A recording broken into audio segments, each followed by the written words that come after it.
Can't afford a cameraman. We're crying out.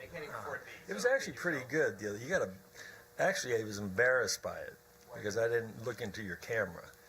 It's hard for me to look into a phone, and you got the wrong side of my face. I captured your glow. You did. My glow was good. Yeah. Whatever. Whatever.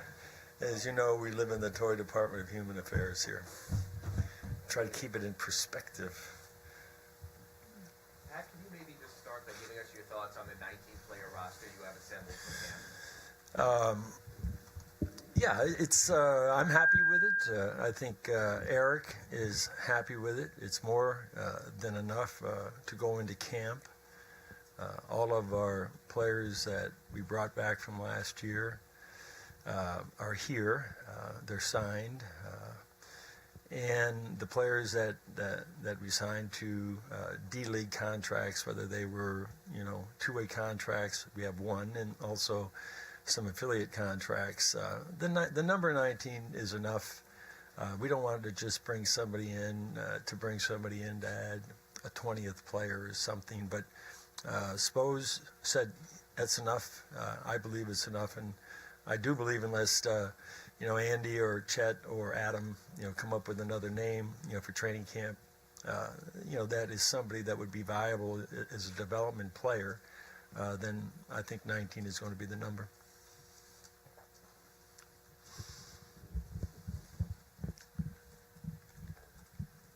Pat, with camp, I know it's starting a bit earlier, but it is shorter. It is a condensed start to the season. Do you anticipate teams, not just you guys, but teams in general, having to really change the way they look at conditioning, the way they look at getting ready for the season, because you just don't have that month like you had before? Do you think it'll be a big change? I don't know what other teams have done. I do agree with you that it's a short training camp and it's a short preseason. A lot of things are condensed. The league has changed in the last 10 years across the board. The philosophy of off-season training by individual players who keep themselves in better condition. It's not like it was, 20 or 30 years ago, where you never saw anybody during the summertime. And so once the season ends, we're right into summer leagues and middle of July, and then there's only probably a month off, for players. So our players have voluntarily on their own, really worked out hard in the off season, and I think they're ready, for camp. And the one thing that I know Eric is probably talked to his staff about, and I know he and I have talked about it, is that this short period of time is, you're not going to, get a team in shape in 5 days, and so you don't want to push them in 5 days to the point where you start getting all these nagging injuries. So, he's meeting right now with his staff, and I'm sure they're discussing, minute by minute, player by player, what's going to happen in training camp. And next weekend we play a game, and then we play a preseason game, and we're on to it. So yeah, it is condensed, and you do have to think more as a coach about how you're going to handle your players. But we feel our guys are in good shape.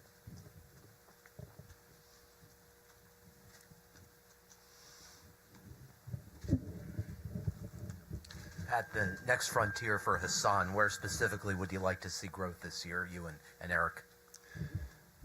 We've seen growth in his play, his approach to, I think, the game, and his attitude about conditioning. A lot of things that a young player, sort of takes for granted.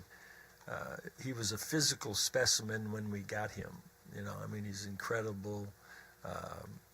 As an athlete, he was filling out, as a player and maturing physically. And I really believe that he wants to be the best. I think he's motivated and inspired to be the best. But if he wants to achieve the goals that he talks about in the media and or puts out, on social media, which I think are, great goals to be defensive player of the year or make the all defensive team and be respected, then those are things that you have to bring every single night. And in order to bring it every single night, you got to bring it every single day during the off season, and it just doesn't happen. And so I think he's on the road to achieving some of those goals. But the biggest goal to him is he loves winning now. He wants to win. He appreciates the team and his teammates around him. And I think that kind of growth, has come slowly, but it's there. And I think we are expecting, a great year out of Hassan, and we're going to need a great year out of Hassan.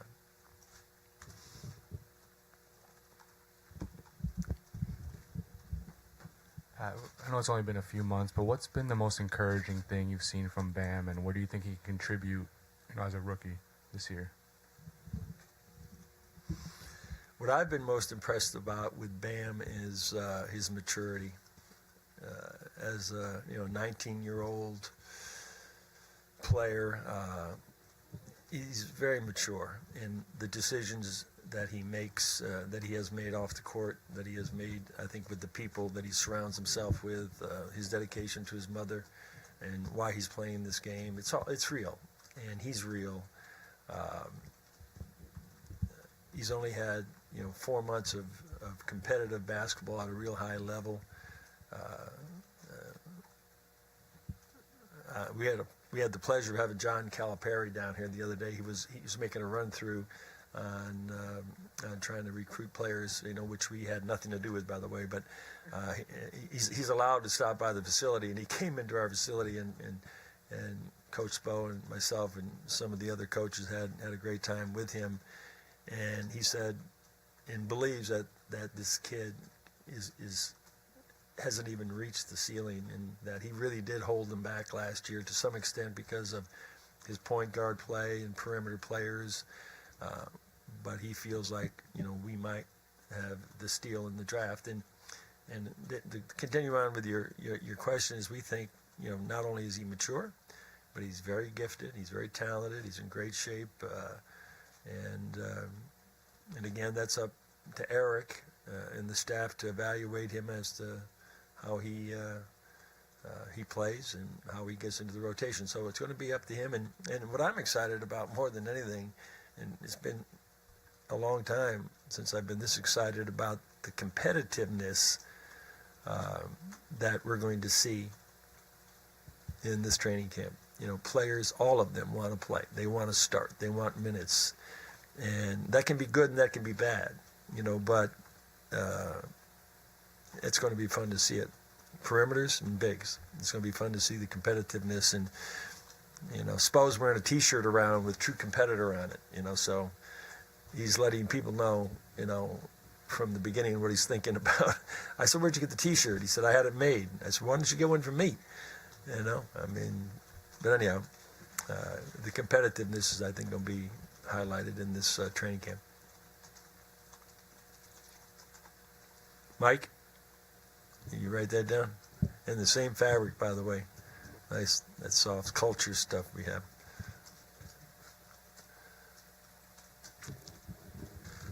I know it's an old and familiar subject, but when it comes to true point guards on the roster right now, veteran NBA point guards, you have Goran, you have players like Tyler Johnson and Josh, you've played at point guard, you have neophyte guys like Larry Drew and Derek Walton Jr. My question is, if Goran misses a game, heaven forbid, or something like that, do you feel comfortable enough that you have a starting proven point guard who can get this team into offense and sort of maybe not skip a beat on the occasional games that Goran sits out? Yes.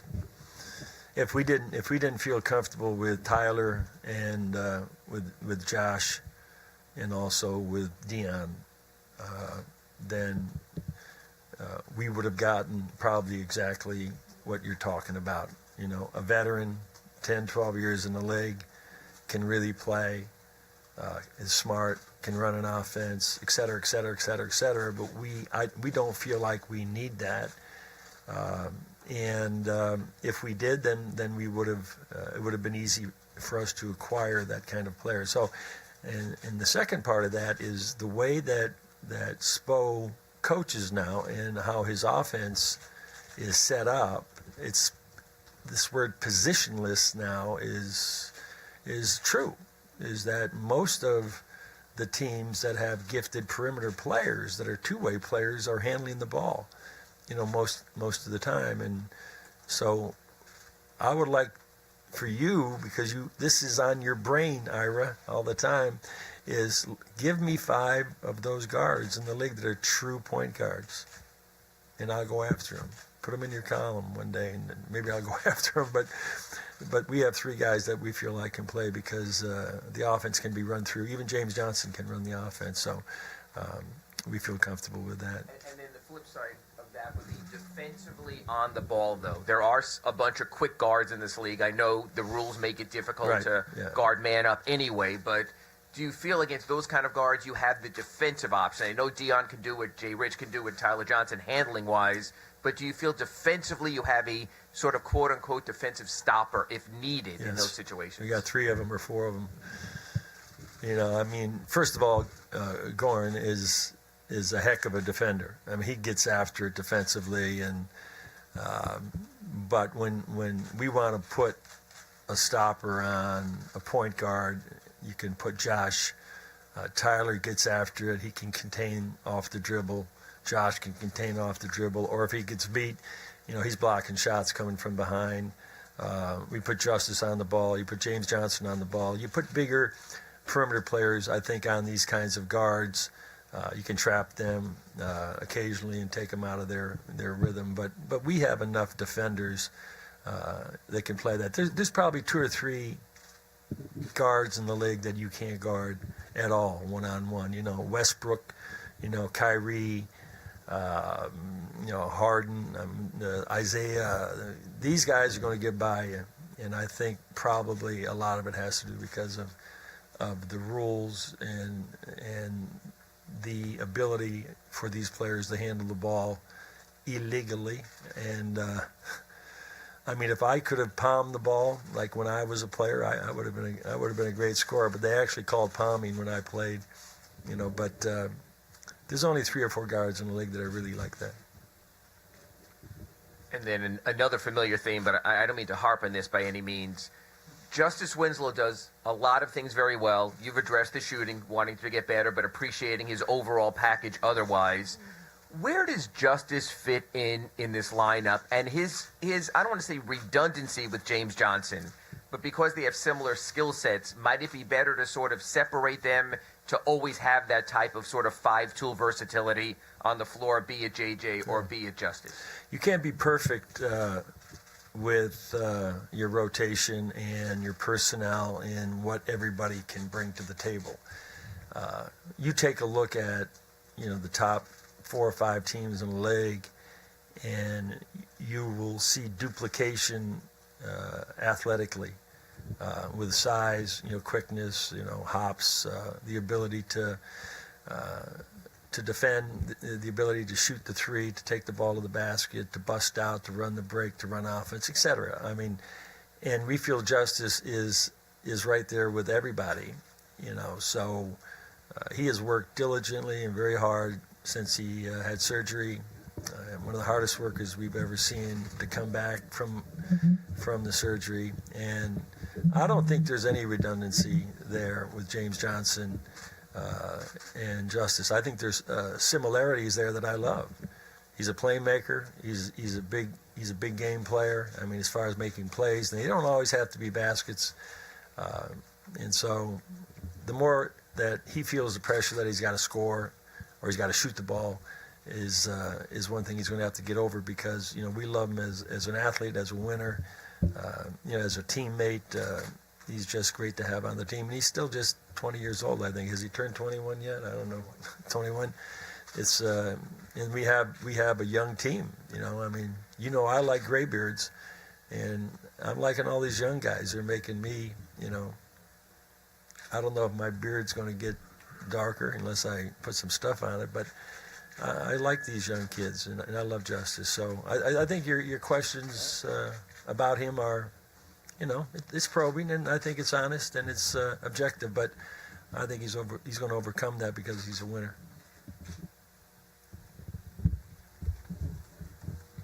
Pat, I guess based on how last season ended in off-season personnel moves, the conventional wisdom is you have Cleveland and Boston, then another tier, Washington, Toronto. You guys, quite conceivably in that tier, Milwaukee.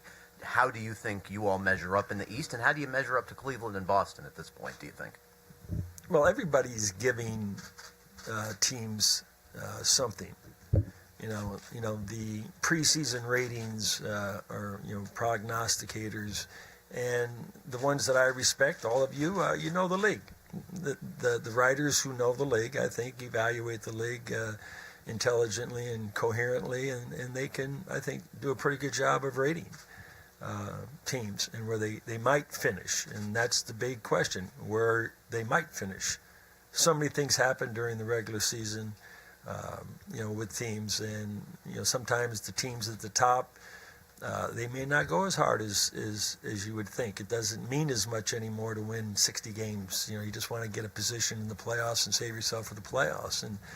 And there are teams that probably might be rated at the bottom, like I think some of the people that rated us in the bottom 4 or whatever in the playoffs are a little bit more hungry. And maybe we're going to build off of that 30-11 record last year and see if that's real or not. So I do know we have a highly committed team. I think we're a very competitive team. I do see Cleveland and Boston at the top.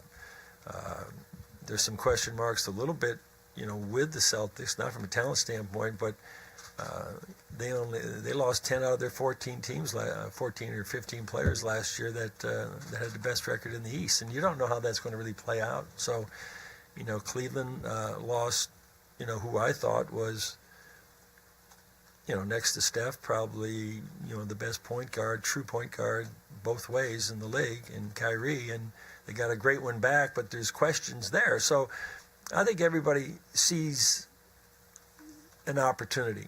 I know we see an opportunity because there isn't a Golden State in our conference, and or a San Antonio or maybe a Houston or whoever that might be more consistent. There are opportunities for us, and we're going to take advantage of them if we can. Pat, we saw what happened last year in the second half of the season after this group of a lot of new guys came together. Is that overstated, or can that be carried? Is that a tangible thing where they just got to know each other, and now that can be carried over to this year? I think it's true. I think there's a true spirit there in how they talk about one another. The most cynical of people will say that all of them were saying the right things and getting in world-class shape and playing the game for the team because they wanted contracts, and they were playing for the money. Well, that's part of the league too, is getting to a position where you can play for a contract to secure your family, to secure your future. There's nothing wrong with that, is playing to be compensated and recognized.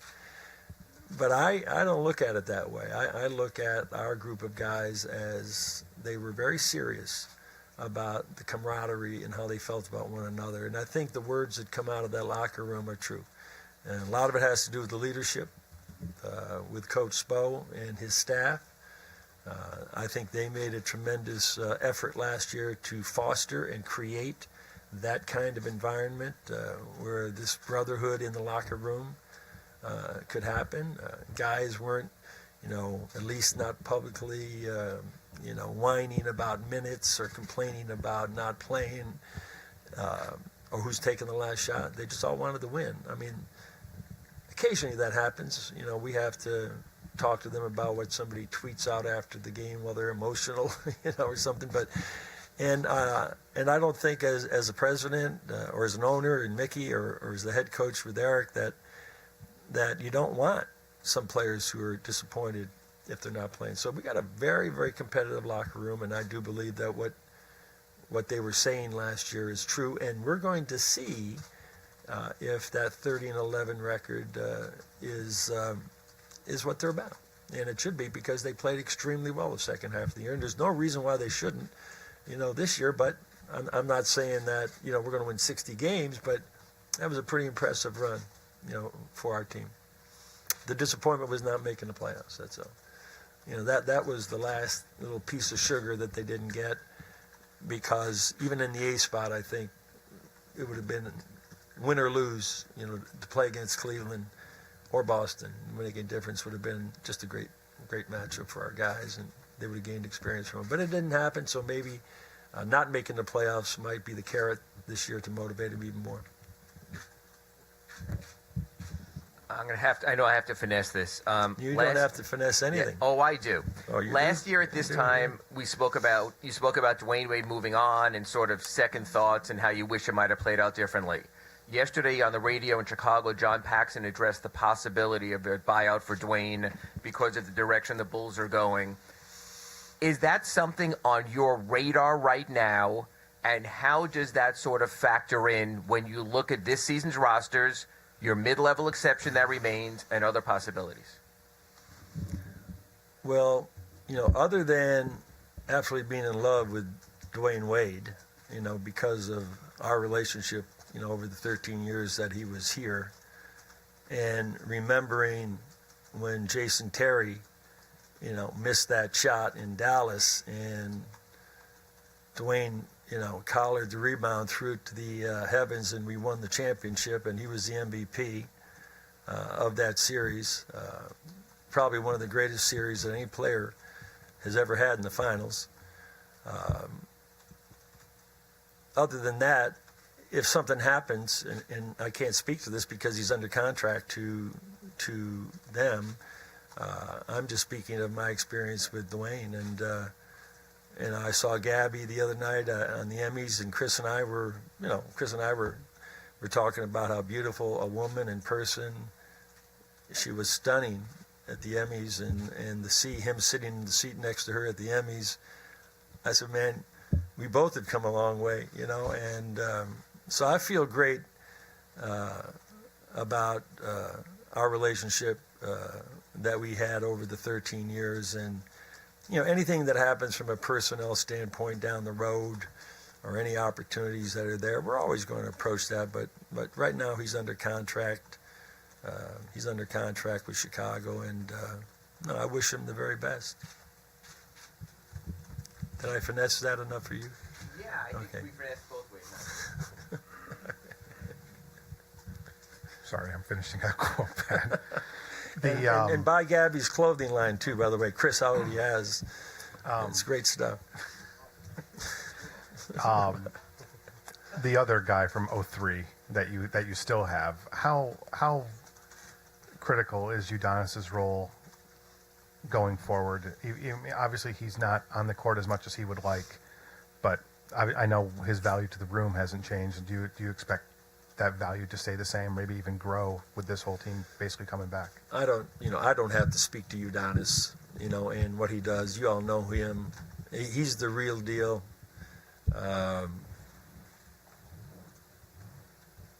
He really is the real deal. I mean, right there with, and I'm talking about, team, sort of lifers, Keith Askins and Zoe, the players that I started with back in the beginning. Udonis is up there, and I'm so proud of the fact that he has decided to finish his career here. But you never know with UD. I mean, he's going to play. He must play till he's 40. He's in great shape. He works hard every day. I know he works hard every day because he posts, what do they call those tweets where they repeat over and over and over again, somebody doing, it looks like a guy lifted 10 times in a row, 300 pounds, and he did it once, and they just repeat it or reverse it. And so I know he's in shape because I see him working out every day, but he's the epitome of what the Heat is about. And, if Zoe is like the face and the warrior of our franchise, he and Udonis are the two guys that can clean up anything, in a tough part of this town if they had to. So, I think UD just is vital to Eric because he's his number one ally in the locker room. They have great respect for one another, and coaches in today's game need to have players like UD who not only can be that voice in the locker room, but also is a guy that you can put into a game and he's going to win games for you. He can still play the game. And so he's still competitive. I mean, he wants to play, and he can't stand the fact that he's perceived in this role. And when he goes to battle and practice with these guys, he's winning all these games. And so he's still a player, and we love him as our captain, and he's a forever Heat guy. So that's not my decision. He does not walk into my office anymore. I said, nope, go down there, downstairs, to the left, in the office, talk to Eric. They used to come into my office every now and then, and, but he knows his role. And he knows what my role is, too. Pat, how long did it take you to come to the conclusion that Josh Richardson was worth the maximum that you could give him? Was that something you had to give a lot of thought to, or was it immediately clear to you? And how do you determine with a young player like that whether the snippets of really good play, like the last 7 games of last year, second half of his rookie season, is indicative of what he is? We believe in him. His size, his length, his defensive ability, his ability to shoot the ball. He can get us into offense. He can't really run an offense, but we don't run offense when we have him handling the ball. We just play. He's a prototype, contemporary NBA player, and he's young. And being slowed down with the knee injury last year really set him back, not having training camp, missing the first part of the season. Then having the wrist injury, he just was out of sync. And then all of a sudden it came together at the end of the year. He's been dominant in workouts, his own personal workouts, this summer. Again, I talked, we had talked about Bam. This perimeter competition for minutes and for playing time and for a starting position is going to be one of the great things I'm going to be looking forward to in practice. And so to get to your question, is he worth the money? When you take a look at player value, there's a lot of intangibles that you have to look at when it comes to what is a player's value. We didn't want him to go on the open market next year and, coming off a great year, have to face some matching of some crazy contract, and we could control our own destiny as a franchise by, I think, rewarding him with what he deserves. If the average salary in the NBA is close to $9 or $10 million, then that's where a lot of these guys are falling. If you're paying somebody, 8 or 9, when these words come out of my mouth, $8 or $9 million as the average salary, or $10 million in the NBA, if I'm a player in this league, I'm saying to myself, man, I'm going to stay straight, do right, be right, do whatever I can, to have a 10-year career in this league and set up my family and myself for a lifetime, because players are very well paid compared to a lot of other people, and obviously that's an incentive for them. But we felt that he was worth it, and we expect great things from him.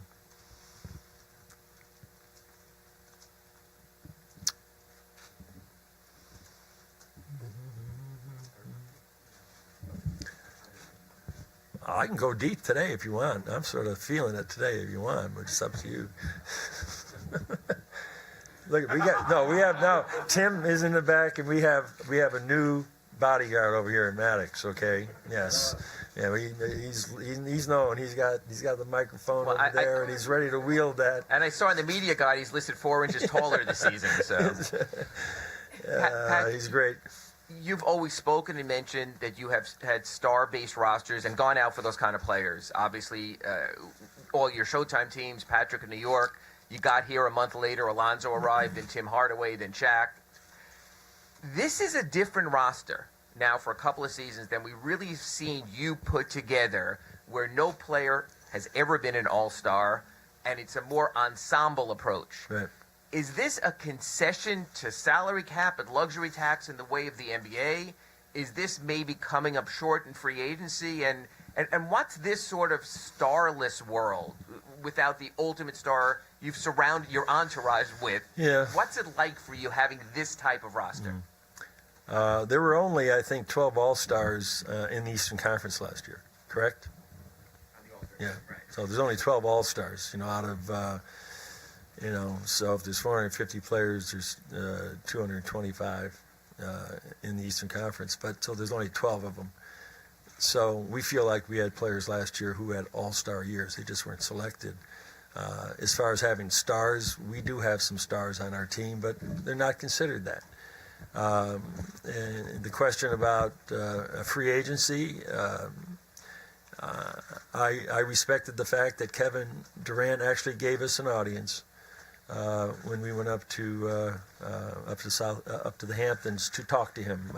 I felt good about it, but I also felt we were a real long shot, by that time, and so we didn't hit in free agency at that time, and the same thing happened with Gordon. And I think if we have the opportunity, we will always continue to pursue a player of that ability, to come here. We made the decision to stay with this team, and even if we had signed Gordon, we would have tried very hard to keep at least two of our players and surround him with talent, but it didn't happen. So, we will move on, and I like this team. I'm happy that James Johnson and Deion Waiters didn't sign somewhere else, and they were still on the market when we could get back to them, and we stepped up very quickly with those players. So I think that's where we are. We're ahead of I think we're way ahead of a rebuilding cycle, and I think we're one step away. I think we're one step away from being a very good team. Now, one step away could be the collective effort of an ensemble cast of very gifted players, or one step away could be a move that could bring a player here. And so I do think we have the assets for that, but I also think we have the inner strength as a team to take the step forward.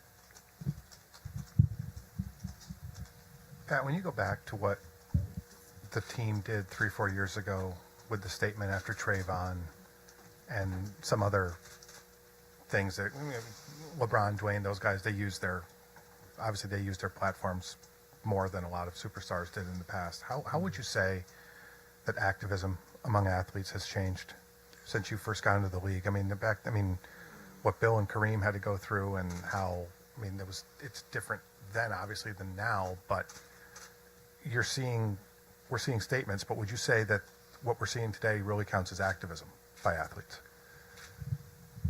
The decisions that players make, athletes, people make to speak their conscience is their choice.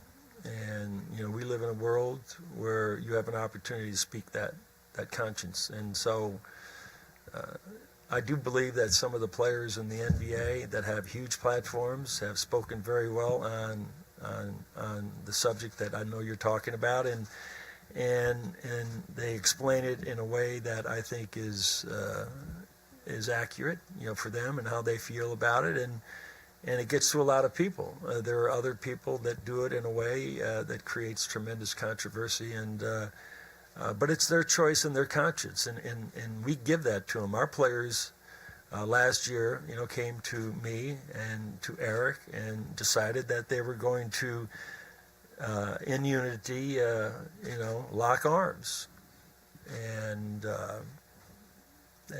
I'm cool with that, But if one player wants to separate himself from the pack and stand out there, then that's his choice and that's his conscience. Then he may have to deal with the consequences of the public and of the media. It has nothing to do with what the organization's going to do. We support our players, and we talk about it, and they talk about it. So there's tremendous power on the part of the players, in this league, especially the players that have 10, 15, 20, 30 million followers, to make a statement in the right way. And I think those players have done it very well for the most part.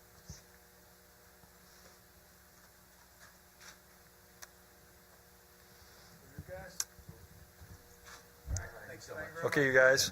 I'll see you next week. I win? I win? Well, what do you want? Come on. No.